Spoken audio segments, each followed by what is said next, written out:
The aroma of spices unknown to Earth wafted through the crisp morning air, stopping Marcus Riley in his tracks. He had walked down Pine Street hundreds of times on his way to work, but never had he encountered anything quite like this. The scent seemed to dance on the breeze, a symphony of sweet and savory that defied description. There, wedged between the familiar hardware store and Jenny's flower shop, stood a cafe that Marcus could have sworn wasn't there yesterday. Its facade was modest, with warm golden lights glowing behind frosted windows. A hand-painted sign read "Starlight Cafe" in swirling letters that seemed to shimmer slightly as he watched. Marcus checked his watch. He was already running late for his shift at the hospital, but something about this place pulled at him like a gentle tide. Before he could second-guess himself, he pushed open the door, triggering a chime that sounded more like distant wind chimes in a summer breeze than any bell he'd ever heard. The interior was cozy, with walls that seemed to shift between deep purple and midnight blue. Scattered throughout were tables that appeared to be carved from some sort of crystal, each one catching and refracting light in mesmerizing patterns. But what truly caught Marcus's attention was the woman behind the counter. She looked elderly, with silver hair that moved like starlight and skin that had a subtle lavender tint that Marcus initially attributed to the unusual lighting. Her eyes, when they met his, were entirely golden, no whites or pupils, just warm, metallic pools that somehow radiated kindness. "Welcome, dear," she said, her voice carrying an accent Marcus couldn't place. "I'm Grandmother Zyra. You look like someone who could use a cup of celestial tea." Marcus found himself nodding, though he'd never heard of celestial tea before. "I'm Marcus," he replied, approaching the counter. "I don't think I've seen this place before." Zyra smiled, and tiny points of light seemed to dance across her skin. "We just opened. Sometimes the right moment takes a while to find." She turned to prepare his tea, her movements graceful and precise. The teapot she used appeared to be made of living metal, shifting and flowing as she handled it. As she worked, Marcus noticed other details that seemed slightly off. The plants decorating the windowsills had leaves that pulsed gently with bioluminescence. The air itself felt different, somehow cleaner and more invigorating than the city air outside. "Here you are," Zyra said, placing a cup before him. The liquid inside was a deep blue that swirled with points of light, like a miniature galaxy in a cup. "Careful now. It's quite hot." Marcus took a careful sip and felt warmth spread through his entire body, followed by a clarity of mind he'd never experienced before. The taste was indescribable, like stardust and honey, if such a combination could exist. "This is incredible," he breathed, taking another sip. "What's in it?" Zyra's eyes twinkled. "Oh, just a few herbs from my home garden. Nothing you'd find around here." She paused, studying him with those golden eyes. "You're a healer, aren't you?" Marcus blinked in surprise. "How did you know?" "I'm a nurse at Memorial Hospital." "I can sense it in your energy," she replied. "We have healers where I come from too, though their methods are quite different." Before Marcus could ask where exactly she came from, the door chimed again. A tall figure entered, wearing a hooded coat despite the warm weather. Zyra's expression shifted slightly, and Marcus noticed her hands trembling as she reached for another cup. "Marcus, dear," she said quietly, "perhaps you should finish your tea another time. And," she hesitated, "if you happen to notice anything unusual in the coming days, please do come back and let me know." The hooded figure approached the counter, and Marcus caught a glimpse of skin that seemed to ripple like water beneath the hood. He stood, his mind racing with questions, but something in Zyra's expression told him this wasn't the time to ask them. As he left the cafe, Marcus couldn't shake the feeling that his world had just become much larger and much stranger than he'd ever imagined. The taste of celestial tea lingered on his tongue, and he knew with absolute certainty that he would return, despite, or perhaps because of, the mystery surrounding Grandmother Zyra and her impossible cafe. What he didn't know was that this chance encounter would soon pull him into an interstellar conflict that had been brewing for centuries, and that his simple act of stopping for tea would change not only his life, but potentially the fate of two worlds. Marcus couldn't focus during his hospital shift, his mind constantly drifting back to the strange cafe and its even stranger proprietor. The memory of that shimmering tea and Zara's golden eyes seemed more like a dream with each passing hour. By the time his shift ended, he had convinced himself to return, even if just to prove to himself that it hadn't been a hallucination. The evening air was thick with humidity as he approached the cafe. The sign still shimmered, but differently now. The letters seemed to pulse with a soft, bioluminescent glow. Through the window, he could see Zara speaking with a young woman whose hair seemed to float as if suspended in water, despite the lack of wind. The chimes sang their ethereal song as he entered. Both Zara and her companion turned to look at him, and Marcus noticed that the young woman's eyes were the same metallic gold as Zara's, though flecked with bits of silver. "Marcus," Zara smiled warmly. "I hoped you would return. This is my granddaughter, Lyra." Lyra nodded in greeting, her floating hair settling slightly. "Grandmother has told me about you. The healer who appreciates our tea." "I'm still not entirely sure what your tea is," Marcus admitted, taking a seat at the crystal counter. "Or who you are, or how this cafe appeared overnight." Zara and Lyra exchanged glances. The older woman sighed, her skin shimmering with points of light that seemed to reflect her concern. "Perhaps it's time for some honesty," she said, placing her hands flat on the counter. Where they touched, ripples of energy spread through the crystal surface. "We are not from Earth," Lyra stated simply. "We come from a world called Viridia, orbiting a star you cannot see from here." Marcus felt his heart rate increase, but somehow he wasn't as shocked as he should have been. After what he'd seen, it made a strange sort of sense. "Why are you here?" "To warn humanity," Zara replied, her voice heavy with concern. "And to help, if we can. You see, Earth has drawn the attention of others from beyond your solar system. Not all of them have good intentions." Before Marcus could respond, the door chimed again. This time, 3 hooded figures entered, similar to the one he'd seen during his first visit.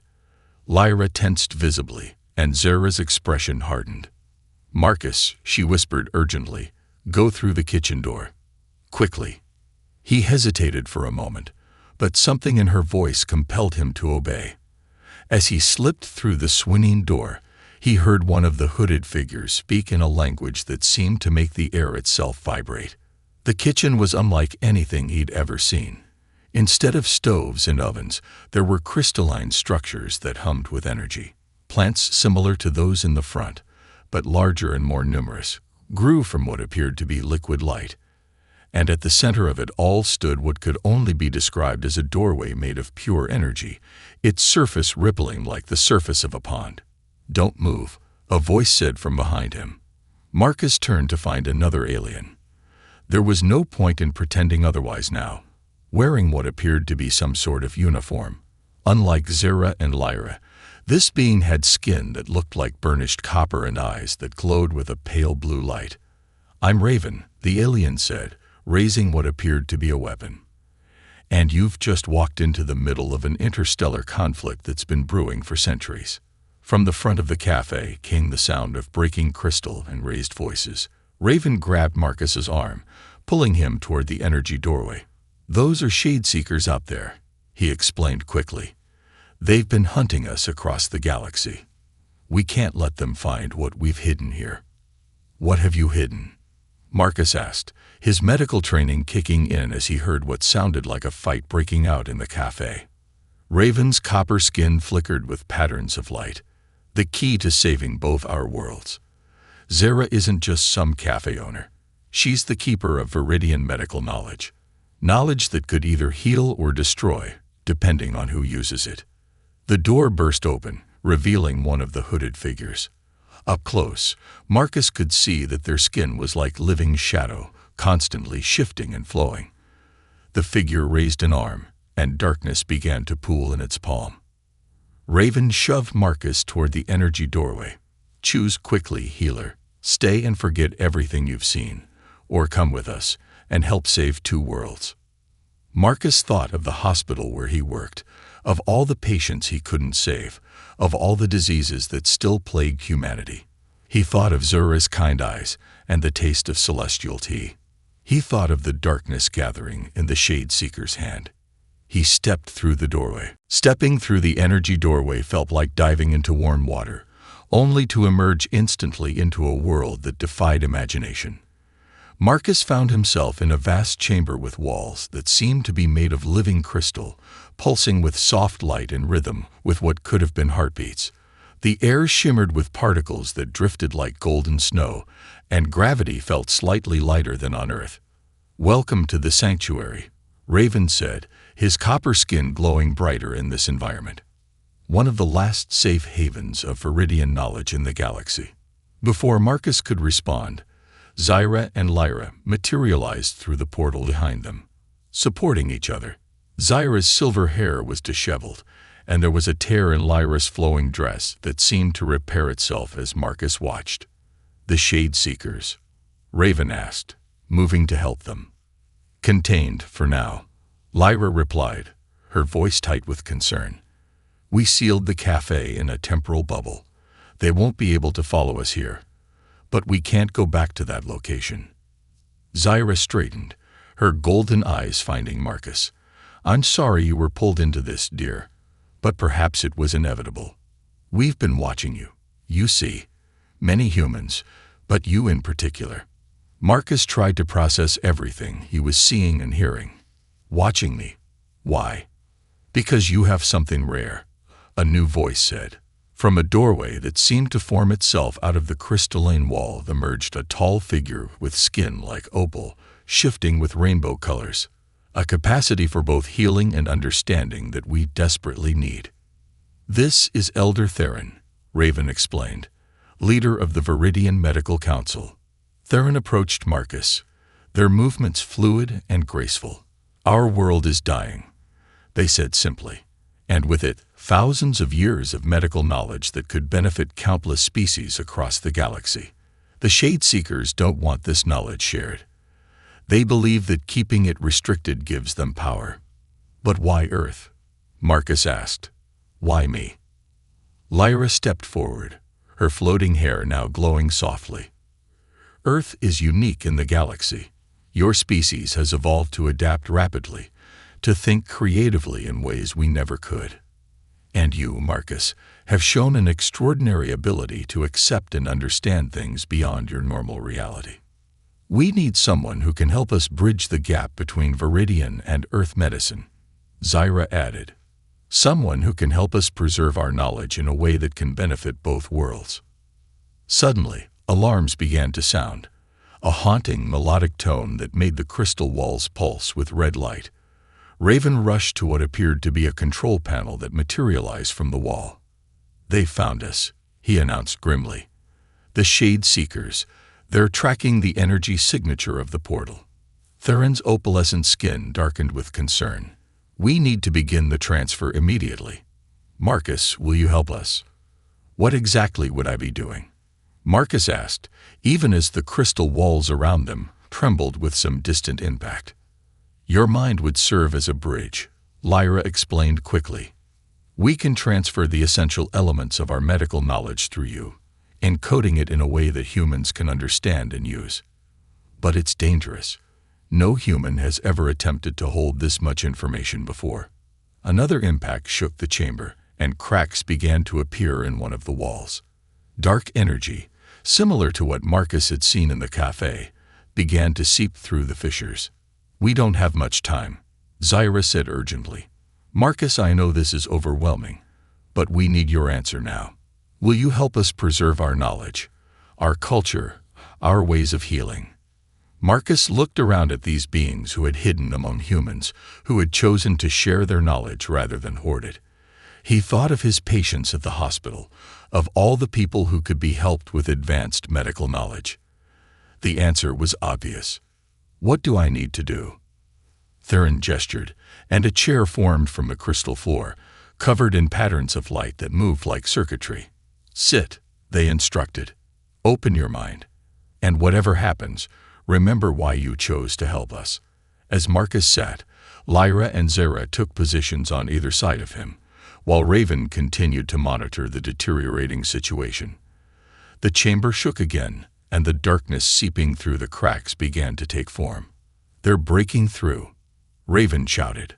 Theron placed their opalescent hands on Marcus's temples. "Are you ready?" Marcus took a deep breath, thinking of all the lives that could be saved with this knowledge. Yes. The transfer began, and Marcus's world exploded into light. The knowledge transfer felt like drinking starlight. Thousands of years of Viridian medical wisdom poured into Marcus's mind. Cellular regeneration techniques beyond human imagination. Cures for diseases Earth hadn't even discovered yet. Methods of healing that worked with the body's energy rather than against it. Each new piece of information burned like fire, yet felt as natural as breathing. Through the haze of incoming knowledge, Marcus could hear the battle raging around him. The Shade Seekers had breached the sanctuary's outer defenses, their darkness seeping through the crystal walls like toxic smoke. Raven's copper skin blazed with defensive energy as he held them back, while Lyra wove barriers of pure light to protect the transfer process. "His neural patterns are stable," Lyra reported, her voice seeming to come from very far away. "But his mind is approaching capacity." "We need more time," Theron replied, their opalescent hands still pressed to Marcus's temples. "The core knowledge hasn't transferred yet." Another explosion rocked the chamber. Through half-closed eyes, Marcus saw Zara facing off against a Shade Seeker who had broken through. Her elderly appearance melted away, revealing the warrior's stance as she wielded what looked like solidified starlight against the creature's darkness. "Grandmother," Lyra cried out as Zara took a hit that sent her stumbling backward. "Focus on the transfer," Zara commanded, regaining her footing. "This knowledge is more important than any one of us." Marcus wanted to help, but he was trapped in the transfer chair, his mind expanding to accommodate centuries of alien medical wisdom. He saw patterns in the Shade Seekers' attacks now. Their darkness wasn't just a weapon, it was a disease, a corruption of the natural energy that flowed through all living things. "Wait," he managed to gasp. "I think I understand something." Theron's hands tightened slightly on his temples. "What do you see?" "The darkness. It's not just an attack. It's a symptom. The Shade Seekers, they're sick. That's why they want to stop us. They're afraid of being cured." This revelation seemed to freeze everyone in place, even the Shade Seekers. One of them stepped forward, lowering its hood to reveal a face that seemed made of shifting shadows and pain.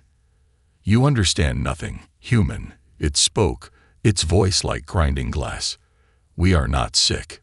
We are evolved. Your healing would undo centuries of adaptation." "Adaptation to what?" Marcus asked, even as more knowledge poured into his mind. "Your bodies are fighting against the darkness, not working with it. I can see it now.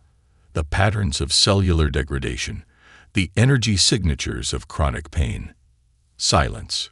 The Shade Seeker roared, launching a bolt of darkness toward Marcus. Lyra intercepted it with a shield of light, but the impact shattered her defenses. Raven moved to support her, his copper skin dimming with fatigue. "The transfer is at 90%, Theron announced. "But the final pieces are the most critical and the most dangerous." Marcus could feel it. His mind was reaching its limits. The knowledge was becoming harder to process, each new piece of information threatening to overwhelm him. But he also understood now why this was so important. The Viridians hadn't just developed advanced medical techniques, they had discovered the fundamental principles of life energy itself. "You can't stop this," he told the Shade Seekers, his voice stronger despite the strain. "The knowledge isn't just about healing bodies.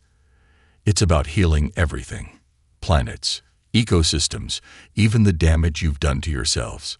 The lead Shade Seeker hesitated, its darkness flickering. "You lie. There is no healing what we have become. There's always healing, Zyra said softly, lowering her light weapon. That's what we've been trying to tell you all along. Why we came to Earth. Why we chose Marcus. Humans understand something we have forgotten. That healing isn't about erasing what you've become, but about finding balance in what you are. The chamber trembled again, but this time it wasn't from an attack. The transferred knowledge was beginning to resonate within Marcus, creating patterns of light that spread from the chair to the crystal walls. Where the light touched the Shade Seeker's darkness, it didn't destroy it.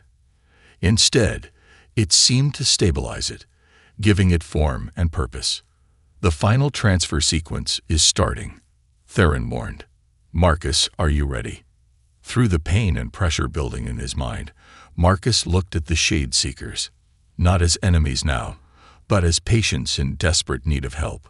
Yes, he said. Let's finish this. Let's heal everyone. The light grew blinding, and Marcus felt himself falling into the last and deepest layers of Viridian knowledge, where the true secrets of healing waited to be understood. The final transfer of knowledge hit Marcus like a supernova. In that moment, he understood everything. The intricate dance of atoms that made up all living things, the flowing rivers of energy that connected every species in the galaxy, and most importantly, the fundamental principle that had eluded both Viridians and Shade Seekers. True healing could only come through unity. The crystalline chamber filled with spiraling patterns of light and shadow as Marcus's newfound knowledge began to manifest physically. His consciousness expanded beyond his human form, seeing not just with his eyes, but with an awareness that transcended normal perception. The patterns, he gasped, his voice resonating with newfound power. They're not just in our bodies. They're everywhere, connecting everything. Through this expanded awareness, he could see the truth about the Shade Seekers. Their darkness wasn't a corruption, but rather a desperate attempt at survival gone wrong. Generations ago, their ancestors had tried to adapt to a dying star by absorbing its dark energy. They'd succeeded, but at a terrible cost. Let me help you, Marcus said to the Shade Seekers, rising from the transfer chair despite Theron's warning grasp. Your pain isn't just yours anymore. I can feel it, and I can help you balance it. The lead Shade Seeker's darkness rippled with uncertainty. Our way has kept us alive for centuries. Why should we trust your healing? Because you're not just surviving anymore, Zyra interjected, moving to stand beside Marcus. You're suffering, and suffering was never meant to be a permanent state. Marcus raised his hands, and streams of light, mixed with shadow, flowed from his fingers. Where they touched the crystal walls, new patterns formed, neither light nor dark, but a harmonious blend of both. The Shade Seekers watched in fascination as their own darkness began to respond, becoming less chaotic, more structured. This is what the Viridians discovered, Marcus explained, understanding flowing through him like a river. Not just how to heal bodies, but how to heal the space between bodies. The connections that make us all part of the same cosmic dance. Lyra stepped forward, her floating hair now interweaving with streams of both light and shadow. The knowledge was never meant to be hoarded or destroyed. It was meant to be shared, to evolve, to grow through understanding between species. The chamber hummed with energy as Marcus began the healing process. He worked with instinctive precision, using his human creativity and adaptability to apply Viridian knowledge in ways its original creators hadn't imagined. The Shade Seeker's darkness didn't disappear. Instead, it transformed, becoming a controlled, purposeful force that complemented their being rather than corrupted it. The pain, the lead Shade Seeker whispered, looking at their now stabilized form with wonder. It's different, manageable. Because now it has purpose, Marcus explained. Your adaptation wasn't wrong. It was incomplete. You weren't meant to just absorb the darkness, but to transform it, to make it part of a greater balance. Raven, who had been watching with growing understanding, lowered his defensive stance completely. This is why we needed a human. Your species doesn't just adapt, You help others adapt too. You find ways to make the impossible possible. As the healing spread through the Shade Seekers, the chamber's crystal walls began to repair themselves, darkness and light working together to seal the breaches. Theron watched with opalescent tears in their eyes, their centuries of accumulated knowledge finding new expression through Marcus's human interpretation. "What happens now?" Lyra asked, looking between the transformed Shade Seekers and their Viridian counterparts. "Now," Marcus said, feeling the weight of both human and Viridian wisdom in his mind, "we build bridges."